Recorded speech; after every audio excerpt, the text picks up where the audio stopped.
नया साल मुबारक मुबारक पुराना कहके टाटा पुराना कहके टाटा नया साल मुबारक पुराना कहके टाटा मुर्गा के संगे संगे मछली तराता हो मछली तराता मुर्गा के संगे संगे मछली तराता हो मछली तराता ससुरा में माल हमर सनतिया आता हो सनतिया आता नया साल मुबारक पुराना कहके टाटा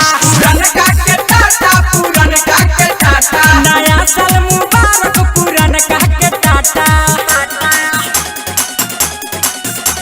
नया साल मुबारक पुराना